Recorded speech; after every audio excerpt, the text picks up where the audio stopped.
Would you believe that this is now the 6th time I've tried to record this video? And the time where I thought I nailed it, well, I did nail it. It all went really well. I checked the footage back. I'm recording it on my phone, and the audio was like... I don't know why. So now I've got the mic, and it's more complicated, and I've put more effort in. And I'm probably going to say half as much good stuff as I did in the other one. So if I don't like it, you'll never see this, and I'll just give up. But, long time no see. Hi. Been a while. I'm not very good at keeping this channel alive, and to be honest, that's all this video is a desperate attempt to keep it alive, because the thing that I'm going to talk about at the end of the video, that you can probably see hinted in the title, was meant to have started by now and should be keeping the channel alive, but life has just taken longer, and I'll come on to what that thing is. The podcast, you can see it in the title. I'll come on to that at the end. But yeah, life, work, family, trying to just actually look after things like sleep and relationships and being a father has just meant that some things take longer than I expected. Yeah, things are great. And that doesn't even, that sounds sarcastic, but things are really good. Like, first and foremost, Storror, which, that's, got to put that in the title and get the views. Everything's fantastic. Like, we have had an incredible year. I'm so grateful to the guys for giving me the chance to bring me on board, give me so much autonomy to sort of work within the brand and on the stuff that I am apparently half decent at. I came from Motus, where I had really had a tough time trying to sort of keep the brand going, but in that time learned a lot of e-com business stuff in an attempt to keep it going, and ultimately it didn't work out. But I sort of stepped into Stora and was kind of looked around and went, I think I can help here, and they've just been great at being like, cool, do your thing. And we've applied so much stuff. There's still so much more to do, more levers to pull, more things to fix, but I'm not going to go into the specific metrics of financial stuff, because that's not my place to. But the clothing brand had been hugely neglected for the last year or so because of the focus that the guys had on YouTube and big commercial projects and some stuff that you guys probably don't even know about yet. But they just, no one was really sort of applying that focus, and what they've done for me is they've basically allowed me to focus on it. Not independently. I'm working really closely with Drew, and I owe a huge amount of thanks to him and also the other guys. But it's just been the best thing, and we've turned everything around. Every goal we set at the start of the year, every target, every kind of record that previously existed, we've just smashed through, and the future's just looking amazing. And like I said, there's a lot of things we still want to improve. There's still some elements of the customer experience that are not nearly as good as we want them to be. Product quality, there's lots of things, but it's just gradual steps up the mountain, or whatever they say.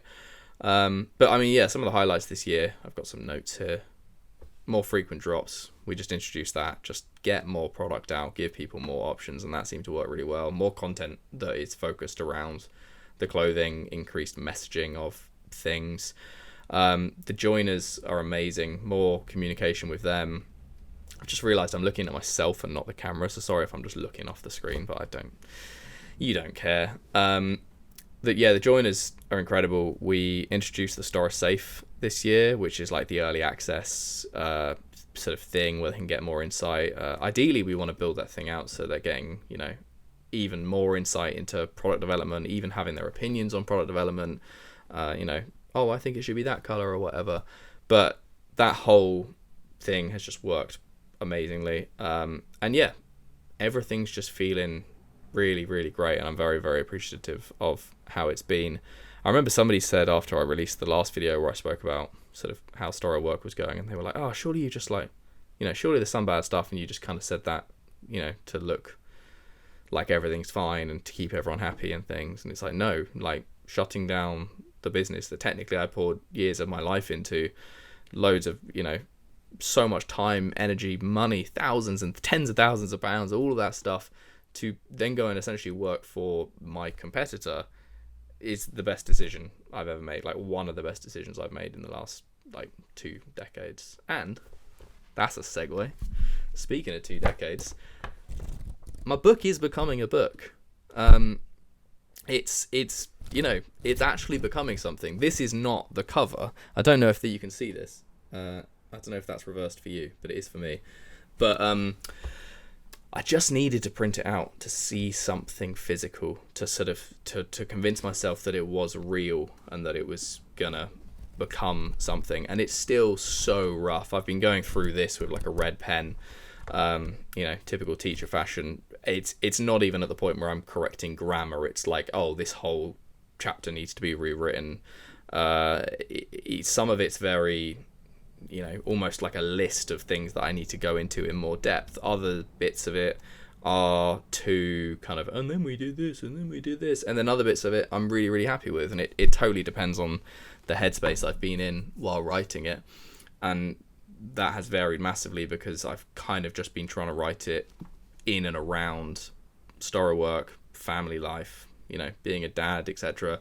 So that's like some evenings, some mornings.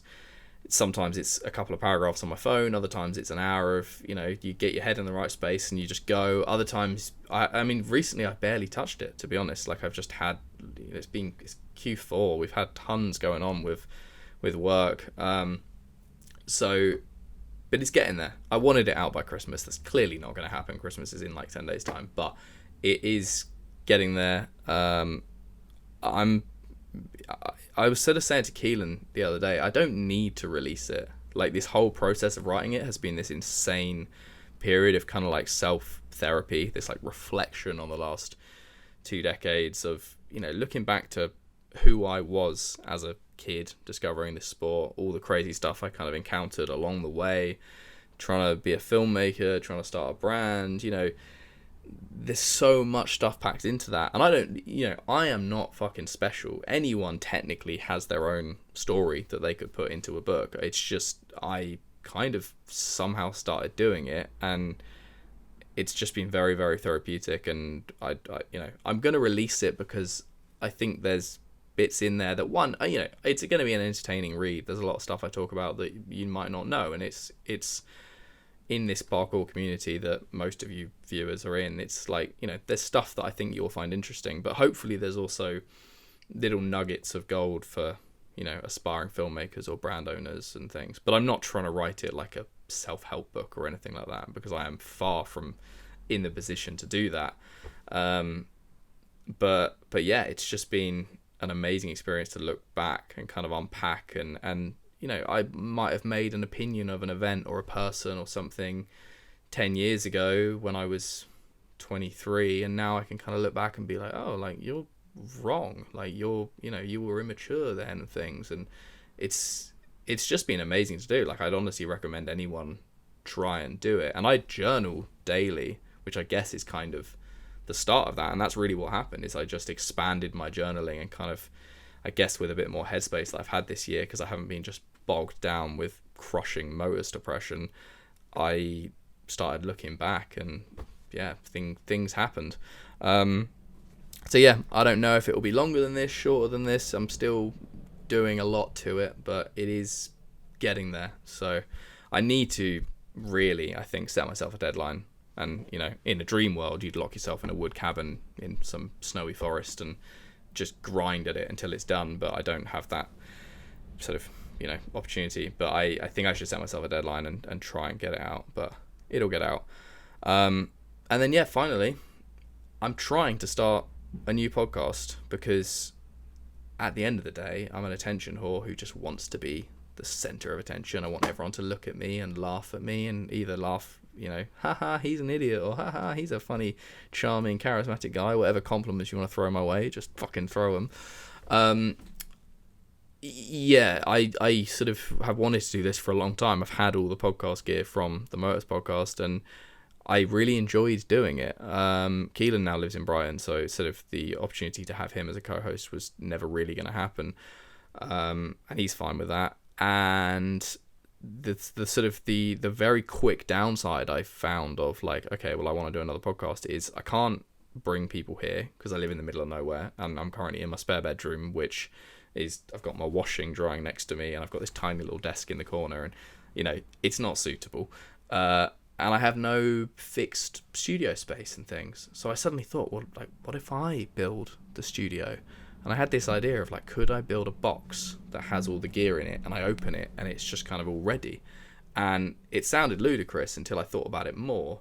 And then I spoke to my dad, and we bought a big Pelly case, and then we started kind of working it out. I basically built an amazing Pelly box. You open it, you basically take one cable out, plug it into the wall, you fold out the microphones, you fold the cameras out. It takes about probably like 2 minutes to set it up loosely. If you want to, perfect your angles and things, 5 minutes or something.